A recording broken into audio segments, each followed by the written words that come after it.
جو سلام کرے اسے سلام کرو، جو نہ کرے نہ کرو، یہ ہمارے اخلاق۔ جو مسکرائے اس کے سامنے مسکراؤ، جو آنکھیں دکھائے اس کو وٹا دکھاؤ، یہ ہمارے اخلاق۔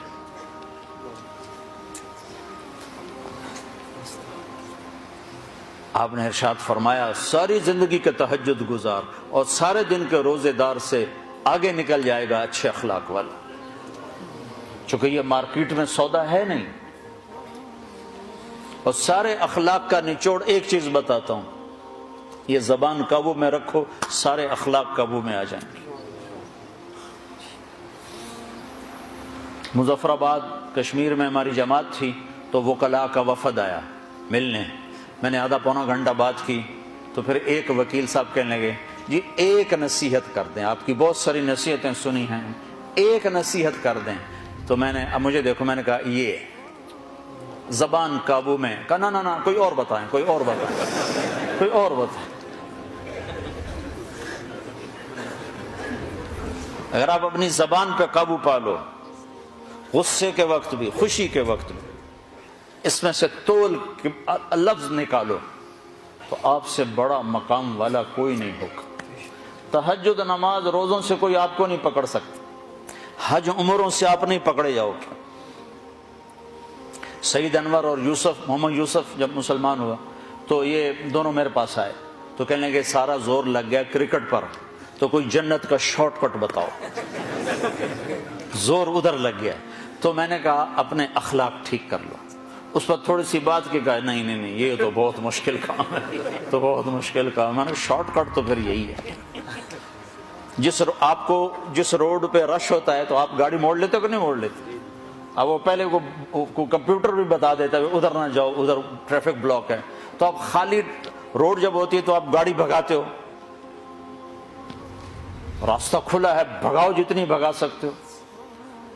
تو میں یہ مثال دیا کرتا ہوں کہ نماز کے روڈ پر بھی بہت لائن ہے، بڑی لمبی لائن لگی ہوئی ہے، روزے کا روڈ بھی بھرا ہوا ہے، حج کا روڈ بھی بھرا ہوا ہے، عمرے کا روڈ بھی بھرا ہوا ہے، علم کا روڈ بھی بھرا ہوا ہے، لکھنے پڑھنے کے روڈ بھی بھرے پڑے ہیں، اور درس قرآن درس حدیث کے روڈ بھی بھرے پڑے ہیں۔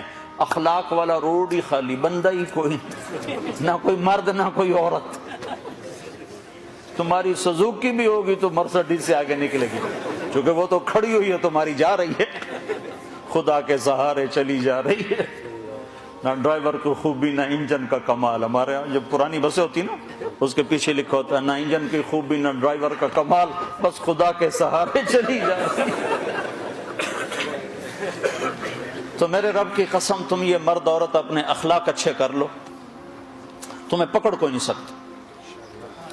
اور ویسے بھی چونکہ یہاں دوڑ ہے، پتہ نہیں بیوی کا کیا مقام ہے، خامد کا کیا مقام ہے، بیوی کو خامد کا نہیں پتا، خامد کو بیوی کا نہیں پتا، ماں باپ کو اولاد کا نہیں پتا ان کے ساتھ کیا کرنا ہے، اولاد کو ماں باپ کا نہیں پتا کہ ان کے ساتھ کیا کرنا ہے۔ یہ سب سیکھنے کی چیز ہے۔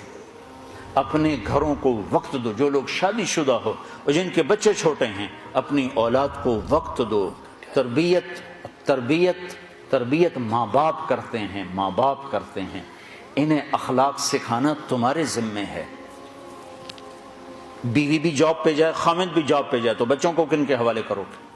جن کے لیے کما رہے ہو، جن کے لیے گھر بنا رہے ہو، تو یہ کل کو انہیں پتہ ہی نہ ہو کہ تمہارا مقام کیا ہے، تو تمہارے کس کام کے؟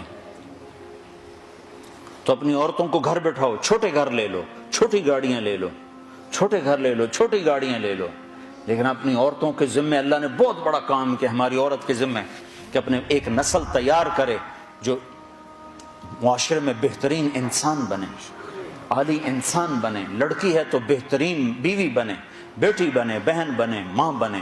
لڑکا ہے تو بہترین باپ بنے، بھائی بنے، دوست بنے، ہر روپ میں اس کا حسن نمایاں ہو۔ یہ تربیت ماں کے ذمے ہے اور باپ اس کا ساتھ دے۔